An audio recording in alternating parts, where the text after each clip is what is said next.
This is Make it plain. Make it plain. MIP With Masamela Matfumo. Mark Thompson. Make it plain. Get woke. New from Radiotopia presents Red for Revolution, an audio drama about Black love, queer romance, and liberation. Join Jasmine, an 18-year-old navigating her queer identity while learning about her grandmother's secret love affair. Through her discoveries, we're transported back to 1971 to witness two remarkable women embark on a romance that defies all conventions. Subscribe to Radiotopia Presents and listen to Red for Revolution wherever you get your podcasts. All right, ladies and gentlemen, it's that time of the week again for another edition of Thursday Coast with the founder of the largest progressive community online, at least, dailycoast.com. Marcos Melitsas joins us, and this will be our last segment for a little while because it's August and Marcus has got some running around to do. I'll still be doing some things. We just won't have Thursday Coast for a few weeks, and we can take a little time off and come back together. Marcos, how are you on this fine Thursday? I am doing great. Thank you. Good to see you. Getting ready for vacation, as you said. So yeah, well, and I hope you and the family enjoy it, you and the kids. I want to start this way because since last we've talked, and by the way, folks, for those of you who joined us last week and saw my real-time reaction to South Park, again, I want to apologize to anybody who wasn't ready for it. Basically, by my reaction, you can tell I wasn't ready for it either. If Facebook took it down, as you know, they didn't have it. I think it's still on, because I still stream the X. I don't know why, but it's still on X, and it's still on YouTube, the last I checked. And it's actually up at Daily Coast itself, at dailycoast.com. But yeah, that was, it was funny, Mark. It was funny. It was, but I haven't heard a word about it. So that's a good thing. We have heard, he kept saying Epstein, he fell out with Epstein for hiring employees away from him. Come to find out, he was hiring women who worked in Mar-a-Lago. Don, I don't know whether you should have said that out loud either, but it just keeps getting. No, and by the way, the timeline is suspect because he claimed that he stopped being friends with Epstein because he was stealing his spa workers. Right. And turns out that one of these underage women who recently died by suicide, he admitted that she worked for him. And it turns out that Epstein poached her from his spa 2 years before he sent this. He talked about how Epstein's such a great guy and he likes women kind of young. So he knew that this was happening and he was still friends. And now he's trying to pretend that once Epstein started doing that, that was the end of the friendship. Turns out for years he knew that was happening. He's still talking about how Epstein likes him young and was still friends with him. And so the timelines don't quite align. So he keeps talking because he's not, man, Trump is not smart, right? He knows how to do politics, but he's not smart, if that makes sense. And so he can't shut up. And so he keeps digging himself deeper and implicating himself more and more into this whole disgusting mess. And yeah, no, and so they think that this summer will cool it, and then they'll stop talking about Epstein, and then that's why Johnson shut down the House and sent everybody home because his own party was trying to rebel on Epstein. But if Trump won't shut up about it, it's not going away. That you say you talk about how that the term for that is diarrhea of the mouth. Yeah, just dumb, just. Yeah, that's horrible. Yeah, I think there's a there, and I don't, with even his followers obviously being interested in this, I don't think this is going away anytime soon. They can postpone it, after all. But this is and it's that's the nature even of the media, because they try to get likes and clicks too, right? Let's be real. And they know one day Trump's, even if he doesn't leave office, he's gonna die. So. And what's going on here is that the broader media has permission to pursue this because Wall Street Journal and Rupert Murdoch wrote about it. Right. Like, you starting to see all this stuff come from the New York Times, had it in the front page of the Sunday Times. Why didn't they do that 8-9 years ago? Because they were going to be accused of being liberal media. Now they have permission, right? This is how messed up this media is. Same with CNN. CNN unearthed all these old videos of Epstein and Trump hanging out together and laughing and partying it up. Why wasn't that released when the Epstein stuff was happening years ago? Because, again, they didn't have permission and they're afraid of being called liberal media. Right. Now that Rupert Murdoch wrote about it, now they're all like digging in and being all investigative about it. 9 years too late, Mark. And Marcos, is another good point to your point that you're making. Because Rupert Murdoch and Wall Street Journal are giving permission, he's not going to be able to down the road anytime soon, or if at all, go to the mainstream media and shake them down for money for covering it like he's been doing lately. He's gotten all the payouts he's going to get. So no payout is coming from this. No. Yeah, that's wow. No. And this is, I will say, Trump has been effective.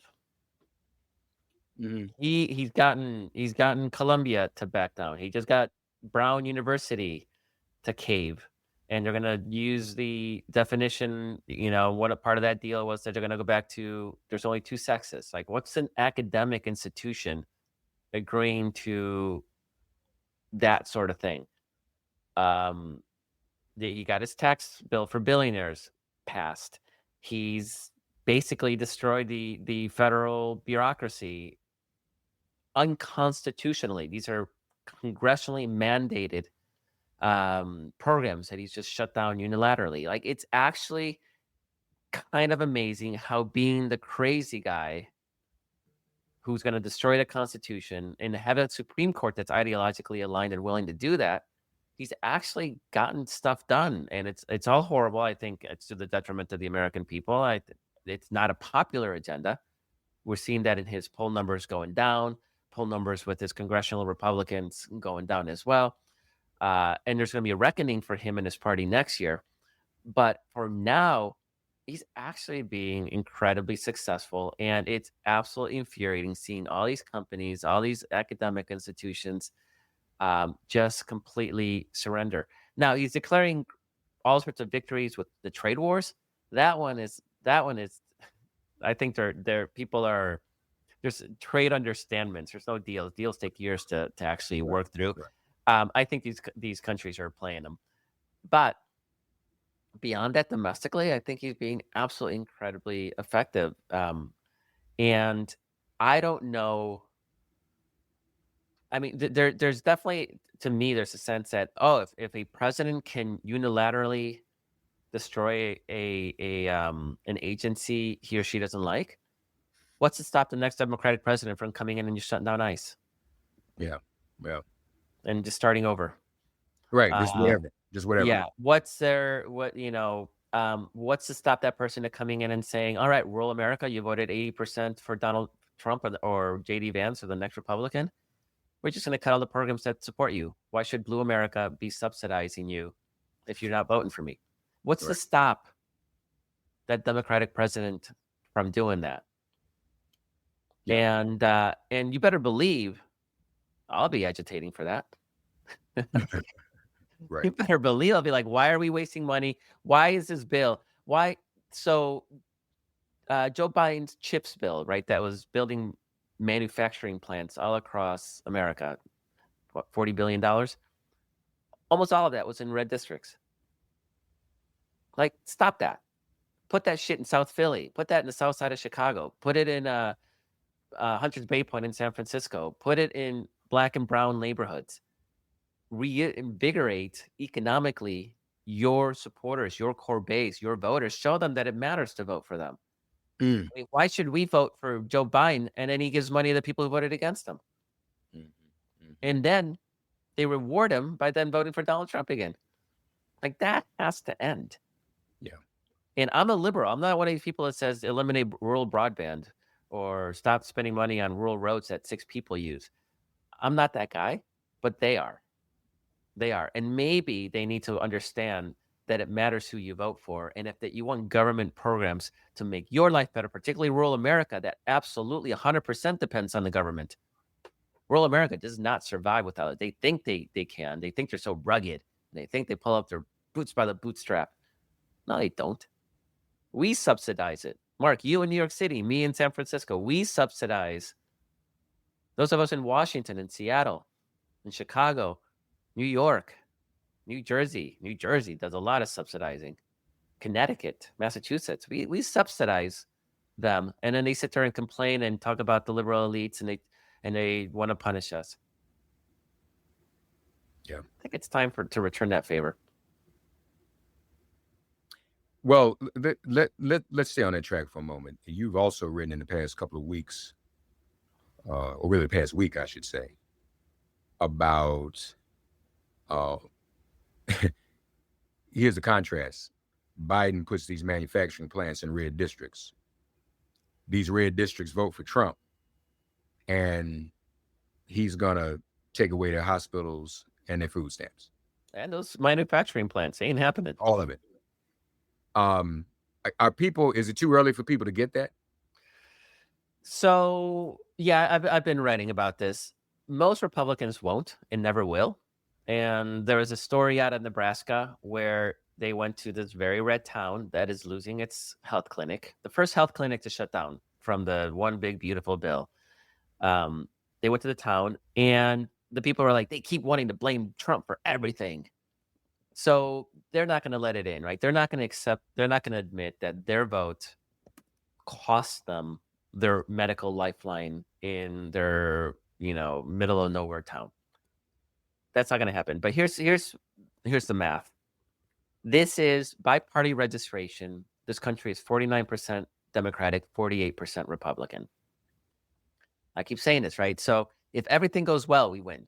But Mark, how often does everything go well? Right. Not often. And our voters are less likely to vote, right? They're younger, and less economic. Well, used to be less economically advantaged. That's kind of shifted now, but it's been a low propensity voters. Single women are less likely to vote than married women. I mean, just generally speaking, younger people vote less.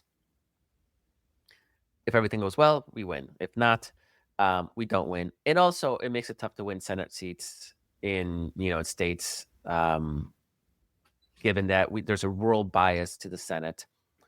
It's tougher to win House seats that are tight House seats. So what happens if we get 5% of people to either switch parties or we're not voting and to start voting, right? Let's get that 49% to 54. And then that 48 drops to 43. So suddenly we're a 54-43 country. We have an 11-point lead in voter registration. And that gives us a margin. So this last election, there was a 6-point shift towards the Republicans. Just 6 points from 2020. We win. We still win. Yeah. And those tight Senate seats, we would have held on to Pennsylvania. So we'd be slightly better off. We go back 2 years, we win North Carolina, right? The Senate's still in our hands. So I think we even hold on to Sherrod Brown's seat in Ohio. So we need that margin. So we don't need, everybody's like, oh, no, the cult's not changing their mind. The cult is not changing their mind. That we can all agree on. Like it's a cult. It's a cult for a reason. But what we can do is that we can just look at those margins and just push 5 points. It's not a lot. It's not a big shift, right? 5 points.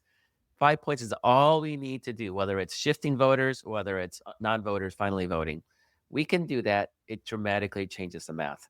So that's what I'm hoping Trump is helping us do. But Democrats need to do a better job also of, being in opposition. And that's a whole different story. But that's a challenge. And in the rural areas, they're going to still be red, but we don't need them to be blue. We just need them to be less red, or they'll have a bunch of those people not vote because they screwed themselves and they may not want to vote for it. I see this a lot. I didn't vote for what Trump is doing. It's still better than Kamala Harris. Well, okay, great. So don't vote at all. Like, I'm okay with that too. If you're going to be an a-hole and vote for other people to lose stuff, just don't vote. The 5% that would need to change, and folks, this is important. We always magnify more than it is. It becomes overwhelming. That's what happens when you're defeated and depressed. That's natural. But it's 5%. Now that's nationally, right? Mm-hmm. If we Yeah. were to go state by state, it would probably be a little less overwhelming, wouldn't it? I mean, if we look Yeah. state by state, because in some states it might just be 2, 3, 4% in that state versus 2% in another. I mean, in the aggregate. Am I making sense? Yeah, it's actually not a lot of numbers. And if we do our job and just talk to people and work our networks and explain what Trump and republicanism actually means, and a lot of people, I mean, the reality is that this is another theme that I've been writing on. People are hurting right now economically. The cost of living has shot up higher, and not everybody's salaries are keeping up. People are having to do multiple jobs. They work a regular job, then they do a gig economy job afterwards just to keep up. It's tough, and Democrats have not done a good job of speaking to that, me included. I mean, I'm not casting stones. I'm included. Like we were talking about, well, unemployment's at a record low, and we got lower inflation than the rest of the industrialized world, and this economy is the envy of the world, right? People are hurting. They're not feeling that. Francisco and New York and Boston, we're feeling it. Yeah. We're doing well.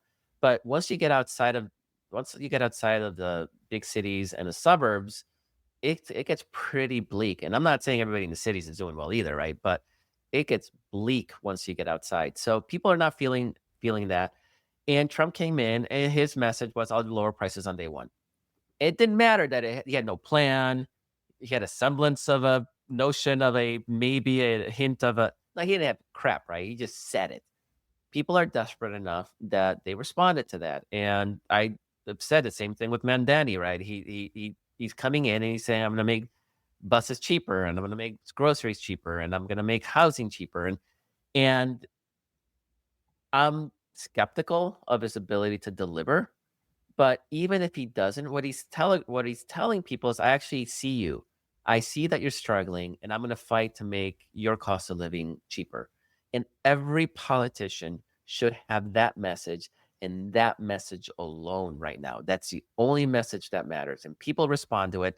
And a politician's first job, Mark, it's not to govern well. Politician's first job is to get elected.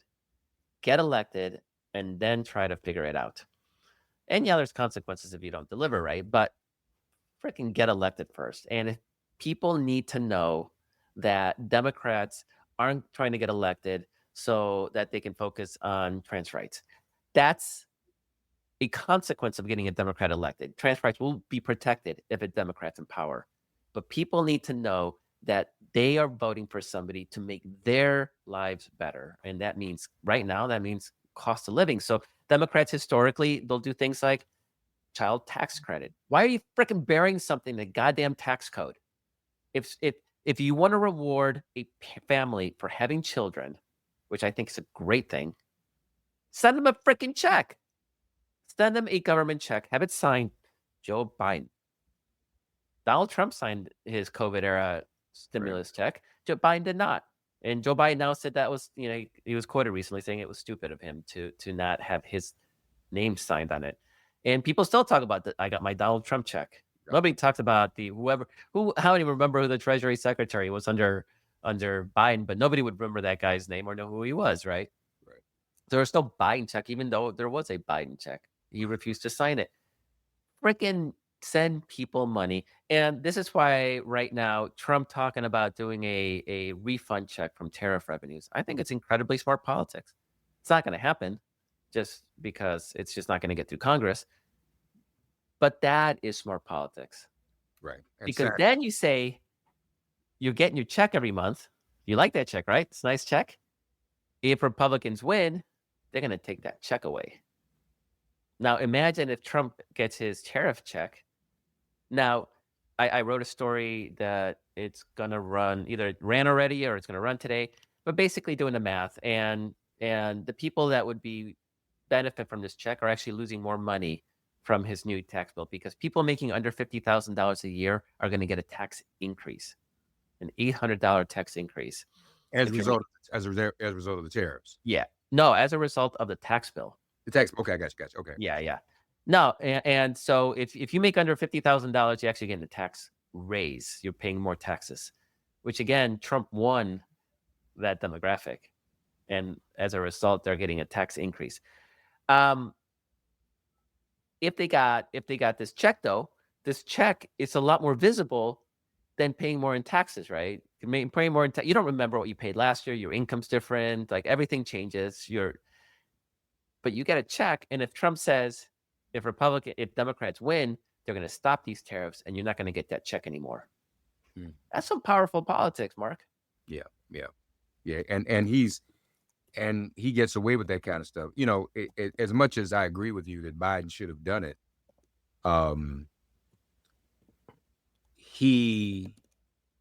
the media would have still attacked Biden. They treat them differently.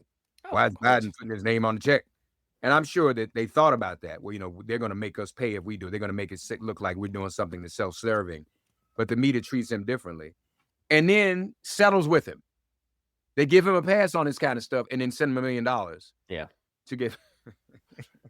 Oh God, Mark. It's terrible. Infuriating. So you touched on the hospitals, but you also have a piece, West Virginia. West Virginians love Trump, and they love their food stamps. They can't have both. Yeah. West Virginia is the birthplace of food stamps.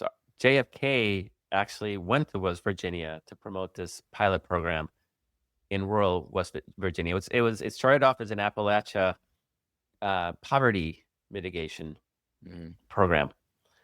West Virginia, I think, either was the most Republican state last year or the second most Republican state to Wyoming. So deep red state. And then they're all worrying now that, what happens if I lose my food stamps? So in most of West Virginia, about 2/3 of people depend on government services, whether it's Medicaid, whether it's SNAP, food stamps, also VA stuff. And you think the VA stuff would be safe, but it's not. You know, that the VAs had to suffer some cuts as well. It's coal miner, black lung mitigation programs and funding that this administration is cutting. Like, all these programs, there's not a state that depends on the federal government more than West Virginia. And yet they voted 70% for Donald Trump. How does that make sense? West Virginia is the reddest state in America. Either the reddest or the second reddest. It's either that or Wyoming, and they're about 1 or 2 points from each other. And I don't remember which is which right now. So if you're that dependent on the feds, and you're gonna sit there, we hate the federal government, Donald Trump, he's gonna cut everything. Mark, I'm out of empathy. I really, really am. It's one thing if you're one of the 30% in West Virginia who voted against this. I feel sorry for you. But those people who voted for this and then are saying, because, Mark, we know darn well what they were voting for, right? They thought when you're talking about cutting government programs, it's for those people who don't deserve it. And who are the people who don't deserve it, right? Black and brown, to our communities. So I was part of a session Monday where there was a presentation done on social media by Onyx Impact, Isosa Osa and them. And they talked about how much money is fueling the right-wing social media sphere with disinformation. And they said, frankly, that disinformation is now an obsolete term, Marcos, that we are now in a moment of full-fledged fascist, not disinformation, but propaganda. Millions of dollars, 3 times as much as Democrats in our side spend on disseminating information on social media. Republicans are spending over 3 times as much. So if you're propagandized, you actually you can actually have your food stamps cut, your hospital closed, and you don't even realize it. Yeah, and if they do, they'll blame it on Biden. Yeah, this is what happened. Like, you remember this one young lady went viral saying that Biden ended Roe. Yeah. He was the president, so was he. He did it. Yeah. Man, this is getting. I hate to keep doing this, y'all, but we should, because that's what Fox does. Repetition, repetition, repetition. Power of suggestion. Things have to be repeated so we can see it. Read this for you. I might do a pop quiz on this one day. What did LBJ say that described what is going on right now? God bless LBJ. Countryman, he was smart every now and then, though. One great example of that is the hurricane that hit North Carolina last year during the election season. Remember that? It absolutely flooded western North Carolina, which is heavily rural. And the right-wing machine and Donald Trump, one of the things that FEMA does is they show up and they write a check. They just give people a check for like $800. And it's like, you need shit right now. Here's some money. Then people can sign up for programs to rebuild their homes and revitalize their businesses, et cetera, right? Low-cost loans and other programs after the fact. Well, FEMA came in immediately. They gave out those checks, and Trump and the right-wing machine made this whole ado about people are losing millions of dollars of their homes and everything, and all Biden is giving them is $800. That was never true, right? That was just the immediate impact just to survive the next few days sort of money. But they made this huge deal, and Trump's like, Biden is failing you. He hates you. He wants you to drown. And what's one of the first things he does when Trump takes power is he literally eliminates FEMA. And so you have disasters. They're not even getting the $800. They're getting zero. And Trump already said that after hurricane season that FEMA is going away, that he's shutting down FEMA. So he's giving Florida and Texas and Alabama and Mississippi, I think, one last gift before he shuts it down. But he plans on shutting it down, and he wants to move it to the states. And Mark, what are the states that can afford to deal with their disasters? It's going to be the big, richer blue states, right? California. It's not going to be great, but California can afford to handle its own disaster preparedness. So can Illinois, so can New York and New Jersey. And can Florida absorb $5 to $10 billion a year in hurricane damage? Can Alabama and Mississippi? Those guys can't. Louisiana sure as heck can't. So he's basically shifting all this to the states. He's screwing his own people. But note that he was able to get a lot of traction in North Carolina, which he barely won, by demonizing actual use of FEMA the way it was always intended to be used, and then comes in and guts it and shuts it down. I mean, that is a sort of the power of propaganda. Now, are the people freaking out about Biden only giving people $800? Are they complaining that Trump is giving people zero? Of course not. Right. Because it's a propaganda machine, right?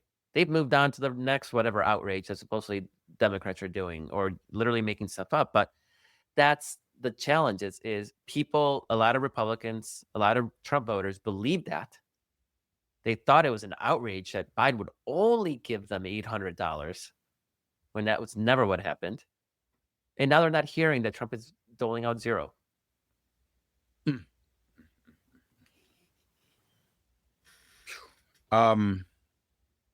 Yeah. And then you have people like Josh Hawley. I wrote about this yesterday. Josh Hawley, senator from Missouri, he introduced a bill to return tariff money to voters. And he says he's only going to send it out to people making less than $75,000 a year because rich people, they all vote Democrat anyway, and they don't deserve this money. Okay, that's what he said. And he's right that people that make more money voted more Democratic. That's just a given. But he just voted for the one big, beautiful bill that gave rich Americans and billionaires massive tax cuts and gave tax increases to those making under $50,000.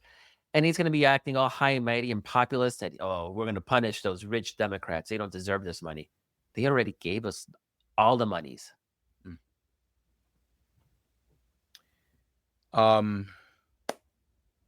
Yeah, we're not in a good place, y'all. Folks need to be awake. And that's why, we try to do what we do to inform, but it's hard to compete in this atmosphere of propaganda and state-sponsored social media, fascist-sponsored social media, and then these media companies caving in every day to Donald Trump. Okay, you also looked into the mind. You wrote a piece, Inside the Mind of a Democratic Trump Voter. Talk to us about that, Marcos. What is that? There's a Reddit post by a guy who was otherwise a Democrat, and by all indications, he claims that he voted Democrat, but he voted for Donald Trump, and it's actually kind of amazing. This guy's feeling buyer's remorse, and to his credit, like anybody who's a Democrat who voted for Donald Trump, we can all hope that they're having buyer's remorse and thinking like, okay, that was a dumb mistake. I'm never doing that again. And if we want to get that 5% bump, we need all these people, right? So I don't want to be like F this guy, because he figured it out in the end. But it is amazing how he says at one point, he says, quote, "I watched the debate between Trump and Harris, and Trump absolutely got his ass beat by Harris." Like, he admits time and time again, quote, "She came off strong, prepared, looked great up there, but I just didn't hear anything new." Now, what is that? I don't even know what that means. I didn't hear anything new. You don't know what it means. Did Trump give anything new? I mean, it was the same retread campaign from 2016. It was build a wall and we hate immigrants. And so the mind of a typical voter, and it's stuff like this again and again. What would Harris been able? I mean, she did what she needed to do, and yet people are like, eh. And this guy says she looked great. Like, he thought there's not even a code word for she's black and a woman, right? Like, he says she looked great, but I didn't hear anything new. He wanted fresh ideas, and he wasn't very happy with Joe Biden's presidency. He didn't think it was awful, but it wasn't great either. Well, okay, so Joe Biden's not great, not awful, not great, average presidency. He had a problem with, but Donald Trump's absolutely disastrous COVID era nightmare of a presidency, that was okay, right? So when you start reading stories like this, you realize they're not very logical. It's not, and I think a lot of us as liberals, and we want to be able to make the logical argument that will make people see stuff. A lot of it's just vibes, right? There's some weird vibe stuff, and Trump has been really good historically on the vibes. So then he says, quote, "When I watched the DNC, I didn't see much other than the party turning away from everyday citizens who are looking for a bright future, and instead it seemed like the DNC was open to big business and corporate donors. I'm against political parties being bought and paid, so it turned me off to the Democrats." So, What? I mean, Mark, you were at the convention. I was at the convention. It was literally everything was about making life better for Americans and for a bright future. And the Republican one, if you're talking about bright future, the Republican one was a funeral dirge. It was America's in decline. America is terrible. America is destroyed. Joe Biden destroyed America. It felt like a funeral. There was barely any people there. Mm-hmm. The roll call was like, and if we're going to talk about a party being bought on paper by corporate interests, like, what would you look at the DNC and say, yeah, I see corporate donations everywhere? You don't. They're not even, it's not like they put their corporate sponsors in the background. And Republicans obviously raise just as much money. So, Mark, you know what that speaks to? What you're talking about. It's a propaganda machine. Yeah. Where was this guy getting his news where he decided that the Republican convention was pure as a driven snow and the Democratic one was a corporate outpost where nobody talked about a bright future? Clearly, he didn't see the conventions. No. And that's the power of propaganda. And just repeating somebody else he's heard or saw say or write on social media. Probably didn't even look at it. That's absurd. That convention was nothing like that. But yeah, you're right. Then he says, I felt Trump would calm down the Ukraine-Russia conflict, and Trump would use his relationship to Putin to basically say, stop this shit and create a calmer world for us. Also would work to fix the debt this country is facing, lower inflation, transparency on Epstein files, and bring plenty of jobs back to the U.S. What in Trump's history would suggest that he could do or would do any of that? Again, he's he's stuck in some propaganda machine. And even as a Democrat, even voting Democratic down ballot, assuming he did, and he's being honest, he was still trapped in that propaganda machine. That is the power of what Republicans have. It's a power Trump has. Thankfully, he's a unique political figure. His ability to get people to believe his lies, to ignore his truths, and then to fill in the blanks of anything he hasn't said with whatever their own hopes and aspirations are. There's nobody like that, and hopefully there never will be. And if there is, hopefully it's somebody on our side, not theirs, because that is some powerful, powerful stuff. So he's angry on the Epstein files. Quote, Epstein files guy thinks we're stupid. Yes, he thinks you're stupid. He always did. He literally said, I love the uneducated, the poorly educated. I love the poorly educated. Of course he thinks you're stupid. So he's angry at Epstein. He's angry at getting rid of the Department of Education. Get this. Quote, getting rid of Department of Education. I know he brought this up during his campaign, but I thought he'd be sensible enough to work across the aisle with Democrats on this matter. But this is insane. I don't even know what to say. Yeah. When somebody thinks Trump would work across the aisle or be sensible. No historical evidence of that ever happening. But Zero. it's facts. It's a man thing too. Men Yep. Men can do everything. Men are smart. Men, just men. And a manly man is the best man. Yep. And maybe it wasn't political, but we still are victims of culture. We live in a reality. Here's a paradox. This might be good for something for me to write about at school. Now that I'm thinking about it, y'all. We live in a paradox. We live in a culture of reality television. It's been going on now for quite some time. When did reality TV start? What, at least 20 years ago? Yeah. Right? Mhm. And so that has become normal. And so the more a reality celebrity someone is, the more lionized they are. But here's my thesis. Living in a reality show culture distances us from reality itself, so that we don't even know we're being harmed. That's kind of heavy, isn't it? Let me write that down before I forget it. That's a paper because you got to write a paper every week. I got to come up, anything that comes top of mind, I got to do it. But that's what it is, y'all. A reality show star that this country has elected president is divorcing us from the reality of the trouble in our lives that he's causing. Mm-hmm. Yeah. Yeah, there's a sense in reality that you need to be entertained by people. And in reality TV, it doesn't, you're entertained, whatever wackiness or this is the mean one, this is a nice one, this is naive character. But it doesn't matter, right? You turn off the TV, you go on to your life. They thought the presidency is like that it's just some reality show and you entertained and he's funny. But this stuff actually has consequences. And Mark, for the first time, I mean, I keep bringing this point up. For the first time, white people are being affected.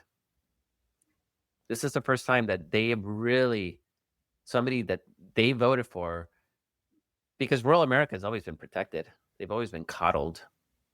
You know, they overrepresented in the House and the Senate. So it's always been a benefit of theirs to be that way. And both parties have protected them in the way that urban Americans have not. Black Americans have always gotten screwed. Latinos living in kind of an underworld where they're sort of one step in, one step out of American society, and they don't get all the benefits. But white Americans, they've always had everything that they've ever needed. And this is the first time that a politician is taking an axe to their programs, their hospitals, their food stamps. Food stamps aren't predominantly Black people, which is what they all think, right? No, they deserve it. They're the deserving ones. They should have food stamps. They're getting the cut. And it's going to be really interesting over the next year to see how this all plays out. Because it is, I keep saying it is quite amazing how systematically Trump is taking a sledgehammer to his own voters. Like, I've never seen that. And it's because Republicans are not used to being the party of poor people. So, yeah, they won on the votes of poor people, but they're governing like they won with the votes of rich people. And right now, the parties are flipped. We are the party of the wealthy, educated elite. They're the party of the poorly educated, as Trump would say, of meth country, of areas that are economically disadvantaged. Poorly educated. You know what Bishop Barber would say to you, though, Marcos? Not that we're the party of the elite or well off, but that Democrats actually failed in mobilizing poor voters, and that would support us. There was no plan, and it's arguable. GOTV wasn't great on our side overall. A lot of things we fell down on and didn't spend money in places we needed to spend it to get voters out. But he says particularly, and he's got the numbers to show it, there were a lot of poor whites who didn't show up either. The Democrats could have gone and gotten.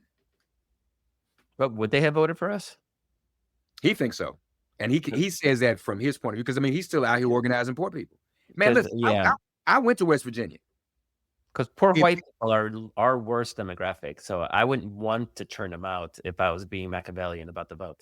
But see, now think about it, though. If that number, if you're talking about 5%, again, that may be enough to make that difference. We need to sit down with him. You would have to be very good. Because one of the problems that we had is with the rise in Black men and Latino men voting Republican, we actually turned them out in places like Philadelphia.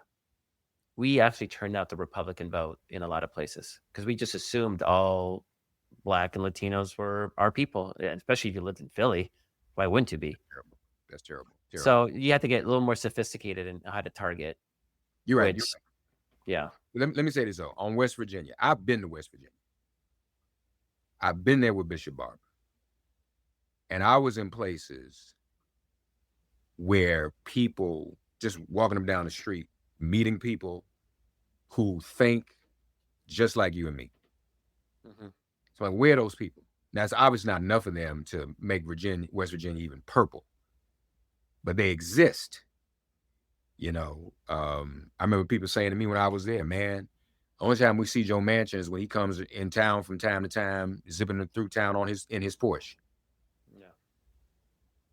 Couldn't stand the man. So yeah, it's propaganda.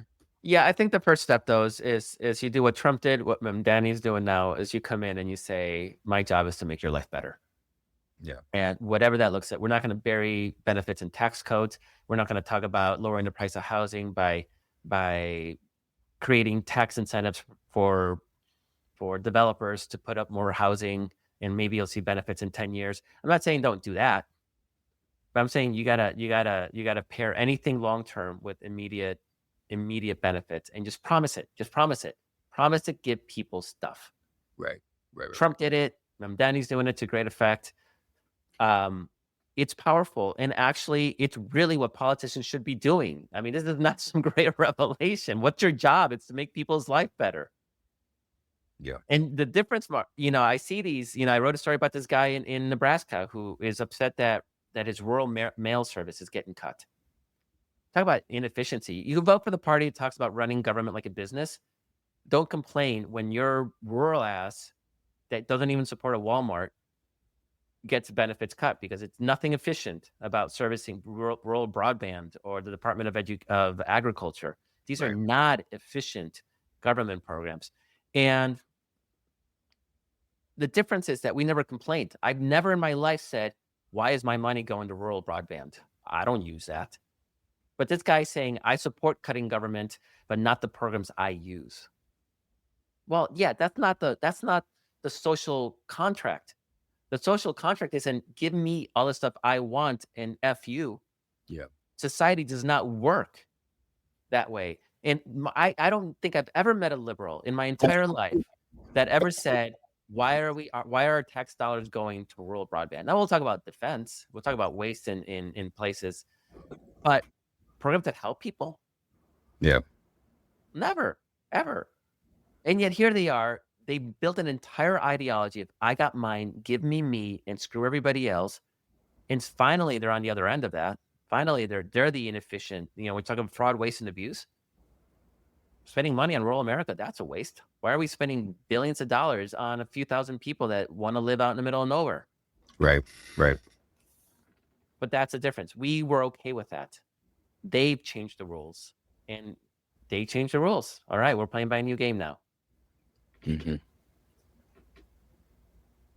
It's not good for our society, though. It's not. This is not healthy for our society. But we need to get to the other side of it. We need people to understand that this is a social contract, that we are all in this together.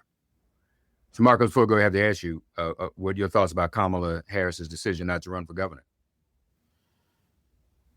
Yeah, I'm agnostic. I'm a little sad that this is what could have been and what is are so different.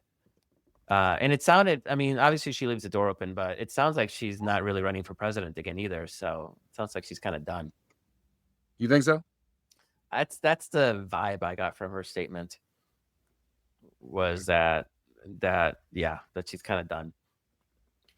I'm not trying to, if that vibe exists, I haven't received it, and I'm probably not trying to. I don't know. I kind of think she should have done it. I mean, how many black women governors have we had? Yeah. A worst case scenario, you governor of California, you do a great job at that, and you may or may not run for president in 2 years. And so you could take it both ways. It's like she's not running for governor of California because she does plan to run for president in 2 years. When's the gubernatorial election? That's next year. When is it? Yeah. And she would be serving for governor for 1 year, Mm-hmm. and then running for president. Maybe she had a problem with that, but so what? You know, these white men do whatever they want to do. They do. They do whatever they want to do. And everybody knew when Hillary was elected to the Senate here in New York, what the master plan was. Nobody was fooled. Oh, I'm shocked. She's running for president. No, she won the Senate seat, ran for Senate, got the blessing of Moynihan. Everybody knew she was going to run for president. Mm-hmm. Yeah. So yeah, I'm sorry. Go ahead. Yeah, I was gonna say it's gonna be free for all, and as soon as the 26 midterms end, it's gonna be a free for all on the Democratic side, on both sides actually, but it'll be interesting. But listen, may not even be an election, y'all. I'm just telling you. You heard it here, so everybody's not surprised. Get ready. I told people, get ready. Let's prepare the battle plan. Don't wait. Oh my God, I can't believe it. A lot of us still keep saying, I can't believe this. I can't believe this is happening. I never thought, what? What else do you need to see? We warned them, Mark. What else do we need to see? Yeah. All right. Marcos, appreciate you, buddy. We'll take a little time off for the month of August with Thursday Coast. I'll still be around. We'll come back. I've reached out to Mom Donnie, try to get him to come on the show with us. You and me. So we've reached out and we're negotiating. Art of the deal. So we'll get him on here. We'll catch you in September. All right. Thanks, man. Yeah, thanks so much. Bye-bye. Thanks for getting woke and listening to Make It Plain. As always, perform an act of kindness on behalf of an elder or young person. Write a letter to a sister or brother who just so happens to find her or himself incarcerated. Offer libations to the ancestors upon whose sturdy shoulders we all now stand. And above all, give thanks to the God of your understanding by whatever name you call her and him. All God asks of us is that we give each other love. Thanks for giving MIP love. And please remember to subscribe and give us a 5-star rating. If all hearts and minds are clear, it has been made plain.